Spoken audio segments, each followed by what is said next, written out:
आशंकित 30 नवंबर को तेलंगाना का चुनाव होना है। मैं तेलंगाना की जनता को, सारे मतदाताओं को अपील करना चाहता हूं कि आपका एक वोट केवल एक विधायक या इस सरकार का निर्णय नहीं करेगा। आपका एक वोट तेलंगाना और भारत के भविष्य का निर्णय और निर्धार करेगा। इसलिए सारी पार्टियों के परफॉर्मेंस के इवैल्यूएशन के साथ आप वोट कीजिए और मुझे भरोसा है कि तेलंगाना के सुज्ञ मतदाता जब ये पृष्ठभूमि को चेक कर कर वोट देंगे तो निश्चित ही तेलंगाना के मतदाता की पसंदगी कमल निशान पर होगी, मोदी जी की भारतीय जनता पार्टी पर होगी। ये 10 साल में बीआरएस ने एक प्रकार से करप्शन के अलावे कोई उद्यम नहीं किया है। मिशन भागीरथ घोटाला हो, पासपोर्ट स्कैम हो, मियापुर भूमि सौदे का 4000 करोड़ का घोटाला हो, आउटर रिंग रोड सिर्फ पौने पौने दाम पर बेच देने का घोटाला हो, कालेश्वरम परियोजना का घोटाला हो, शराब घोटाले को हम सभी जानते ही है। ग्रेनाइट घोटाले में कितना मनी लॉन्ड्रिंग हुआ वो कोई छिपी बात नहीं है। 2020 की बाढ़ राहत में भी घोटाला किया गया। के रिपोर्ट से स्पष्ट हो गया है कि मिशन काकतीय में 22,000 करोड़ रुपए का बजट समाप्त होने के बाद भी सिर्फ 65% काम हुआ है। और बीआरएस के कार्यकर्ता दलित बंधु जो 2 बेडरूम हॉल किचन का स्कीम है उसमें भी उगाही कर कर दलितों से पैसा लेते हैं। ये सारी बातें आज तेलंगाना की जनता की जनमानस में स्थिर हो चुकी हैं और तेलंगाना की जनता मानती है कि केसीआर की पार्टी बीआरएस ने यहां पर घपले, घोटाले और भ्रष्टाचार की सिवाय कुछ नहीं किया। किसी भी सरकार की क्रेडिबिलिटी, इसकी विश्वसनीयता, उसने अपने जो घोषणा पत्र घोषित किए हैं इसमें कितने वादे पूरे किए हैं इसके आधार पर होती हैं। 1 लाख नौकरियां देने का वादा किया था, 8 से ज्यादा पेपर लीक हुए और क्यों पेपर लीक हुए हम सब जानते हैं। भर्तियां हो नहीं पाई। 3,000 रुपया प्रति माह बेकारी भत्ता देने का वादा किया था, वो भी पूरा नहीं हुआ। 40 लाख बच्चों को केजी से पीजी तक मुफ्त शिक्षा देनी थी, वो भी वादा पूरा नहीं हुआ। 7 लाख गरीबों को घर देने का वादा उन्होंने पूरा नहीं किया, मोदी जी ने इसका प्रयास किया। गरीबों का 1 लाख रुपए का लोन माफ करना था, वो भी नहीं हुआ। हर जिले में एक सुपर स्पेशलिटी अस्पताल खोलना था, वो भी नहीं हुआ है। Cinema city, pharma city, textile city, sport city और एजुकेशन सिटी, ये सभी बनाने का वादा था। सिटी कहीं पर दिखाई नहीं पड़ती है और सिटी के लिए जो जमीन था वो सारा गबन कर कर केसीआर के लोगों ने भ्रष्टाचार किया है। इसके दूसरी ओर भारतीय जनता पार्टी की नरेंद्र मोदी सरकार ने भारतीय जनता पार्टी के स्थापना से 1950 से जनसंघ से लेकर अब तक जितने वादे किए थे ये 9 साल में हमने सभी वादे पूरे किए हैं। चाहे राम मंदिर बनाने का वादा हो, चाहे धारा 370 को समाप्त करने का वादा हो, चाहे ट्रिपल तलाक को समाप्त करने का वादा हो, चाहे गरीब कल्याण का वादा हो, हमने कई सारे गरीब कल्याण के काम केसीआर सरकार के असहयोग के बावजूद भी यहां किए हैं। जैसे 40 लाख लाभार्थियों को, किसानों को हर साल 6,000 रुपया मोदी सरकार चेक से दे रही है। 54 लाख गरीबों के घर में पीने का पानी, नल से जल पहुंचाया। लगभग 33 लाख घरों में तेलंगाना के शौचालय बनाया। 1,90,00,000 गरीबों को हर साल 5 किलो, हर महीने 5 किलो अनाज प्रति व्यक्ति हम दे रहे हैं। 11,50,000 माताओं को उज्ज्वला का गैस का सिलेंडर दिया। 2.5 लाख घर बनाए और ग्रामीण सड़क योजना भी 12,000 किलोमीटर बनाई। तो कौन पार्टी अपने वादे पूरे कर रही है, इससे इसकी विश्वसनीयता खड़ी होती है। और यहां पर केसीआर सरकार के खिलाफ एक बहुत बड़ा रोष तुष्टीकरण की राजनीति का भी है। हमारा संविधान किसी भी वर्ग विशेष को स्पेशल फेवर परमिट नहीं करता है। तुष्टीकरण की राजनीति के चलते जो तेलंगाना का प्राइड है, तेलंगाना का गौरव जिसके साथ जुड़ा है, जिसमें हजारों लोगों ने अपनी जान गंवाई, वो हैदराबाद विमोचन दिन को भी केसीआर ने मनाने का वादा तोड़ा है। इसके साथ साथ रिलीजियस रिजर्वेशन, केसीआर ने पूरे देश में एक ही राज्य ऐसा है जहां रिलीजियस रिजर्वेशन दिया जाता है जो संविधान सम्मत नहीं है, गैर संवैधानिक है। 4% रिलीजियस रिजर्वेशन दिया है। हम ये मुस्लिम रिजर्वेशन को समाप्त कर ये 4% SC, ST और OBC का रिजर्वेशन लाएंगे और न्याय देने का प्रयास भी करेंगे।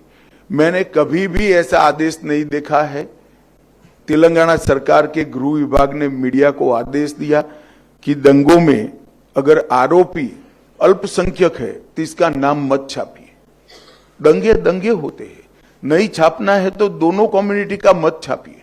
नाम छापना कोई अच्छी बात नहीं है, परंतु सिर्फ अल्पसंख्यक का नाम न छापो, वो किस प्रकार का आदेश है मेरी समझ में नहीं आता है। और सिर्फ अल्पसंख्यक समुदाय के लोगों को सिविल एग्जामिनेशन में मुफ्त कोचिंग देना कितना उचित। अगर सभी गरीबों को देते और उसमें अल्पसंख्यक बच्चे भी आते, हमें कोई आपत्ति नहीं। SC आते, ST आते, गरीब बच्चे आते, सभी गरीबों को मुफ्त कोचिंग मिलना चाहिए, एक समान प्लेटफॉर्म मिलना चाहिए। मगर इस प्रकार के तुष्टीकरण की राजनीति से भी तेलंगाना की जनता परेशान है और निर्णय कर बैठी है कि हम इस केसीआर सरकार को बदलेंगे। हमने हमारे संकल्प पत्र में ढेर सारे वादे किए हैं। मैं कुछ प्रमुख वादे भी आपके माध्यम से जरूर बताना चाहूंगा। धान पर हम 3100 रुपये किलो, क्विंटल, पूरा धान जितना भी है वो भारतीय जनता पार्टी की सरकार MSP प्लस बोनस से खरीदेगी। और 1 किलो भी धान किसान का अपने घर में नहीं पड़ा रहेगा, वो भारतीय जनता पार्टी का वादा है। इसके साथ बॉइल्ड राइस भी हम परचेज करेंगे जो केसीआर सरकार नहीं करती है। पूरे भारत में मोदी जी ने पेट्रोल और डीजल के दामों से राहत देने के लिए कस्टम ड्यूटी को कम करा था। उस वक्त जहां जहां भारतीय जनता पार्टी की सरकारें थी वहां पर हमने वेट को कम कर इसका मैचिंग प्राइस कर कम दाम से पेट्रोल और डीजल देश भर में आज मिल रहा है। परंतु जहां जहां कांग्रेस की सरकार है और तेलंगाना जहां BRS की सरकार है वहां उन्होंने वेट कम नहीं किया। हमने तय किया है कि हमारी सरकार बनने के बाद पहले ही कैबिनेट में वेट को कम कर पेट्रोल और डीजल के बढ़े हुए दामों से तेलंगाना की जनता को मदद करेंगे। हमने तय किया है कि सभी गरीब लोगों को साल में 4 मुफ्त गैस के सिलेंडर देंगे। सभी नवजात गरीब बालिकाओं को 2 लाख रुपए का फिक्स डिपॉजिट देंगे। कॉलेज जाने वाली छात्राओं को, मेधावी छात्राओं को मुफ्त लैपटॉप देंगे। और जब राम मंदिर बन ही रहा है तब सभी वरिष्ठों को बारी बारी से राम मंदिर और काशी की यात्रा भी भारतीय जनता पार्टी की सरकार कराएगी। मित्रों, कांग्रेस पार्टी ये सालों से तेलंगाना विरोधी पार्टी रही है। तेलंगाना के लंबे किसी ने सप्रेस करने का काम किया तो कांग्रेस पार्टी ने किया। पहले भी जब संयुक्त आंध्र प्रदेश था तब भी श्री अंजय्या का सार्वजनिक अपमान आज भी तेलंगाना की जनता भूल नहीं सकती। नरसिम्हा राव जी को जिस तरह से अपमानित किया वो भी तेलंगाना की जनता आज भी नहीं भूल सकती। और तेलंगाना आंदोलन में 2009 में अलग तेलंगाना का वादा करने के बाद भी न देने के कारण कम से कम 15 युवाओं ने अपनी जान गंवाई। जब तेलंगाना की जनता बीआरएस को, टीआरएस को बदलना चाहती है, मैं तेलंगाना की जनता को स्पष्ट रूप से बताना चाहता हूं कि आप ओवैसी को वोट दोगे तो भी वो बीआरएस के पास जाने वाला है, आप कांग्रेस को वोट दोगे तो भी वो केसीआर के साथ जाना है। ये ट्रैक रिकॉर्ड है। जब जब ओवैसी के विधायक चुनकर आए, तुष्टीकरण की राजनीति के कारण उन्होंने टीआरएस का, बीआरएस का समर्थन किया। और कांग्रेस के जितने विधायक चुनकर आए गत 2 चुनाव में, सारे के सारे बाद में टीआरएस में शामिल हो गए। इसका मतलब है कि आपका वोट जो राज्य में सत्ता परिवर्तन के लिए है वो निश्चित रूप से जाया जाएगा अगर वो वोट कांग्रेस में जाता है। अगर यहां परिवर्तन करना है तो मोदी जी के नेतृत्व में केवल और केवल भारतीय जनता पार्टी ही परिवर्तन कर सकती है और कोई पार्टी नहीं कर सकती। और ये तीनों पार्टियों के बीच में एक और साम्यता है, परिवारवाद की। ये 2G, 3G और 4G पार्टियां हैं। आप 2G, 3G, 4G से करप्शन के बारे में नहीं कह रहा। केसीआर की पार्टी 2G पार्टी है, केसीआर और केटीआर। ओवैसी की पार्टी 3G पार्टी है, 3 पीढ़ियों से परिवार में ही नेतृत्व रहा है। और कांग्रेस पार्टी 4G पार्टी है, जवाहरलाल नेहरू, इंदिरा गांधी, राजीव गांधी और अब राहुल गांधी। यहां मेरिट्स की कोई जगह नहीं है, लोकतांत्रिक मूल्यों की कोई जगह नहीं है। ये तीनों परिवारवादी पार्टियां हैं। इसलिए चुनाव के पहले अलग अलग कपड़े, अलग अलग चोले, अलग अलग नारे लेकर आते हैं। चुनाव के बाद सब एक दूसरे के साथ इकट्ठा हो जाते हैं। तो केसीआर को बदलने के लिए वोट चाहे ओवैसी की पार्टी को दीजिए, चाहे कांग्रेस को पार्टी को दीजिए, वो जाना अंततोगत्वा केसीआर की पार्टी में है।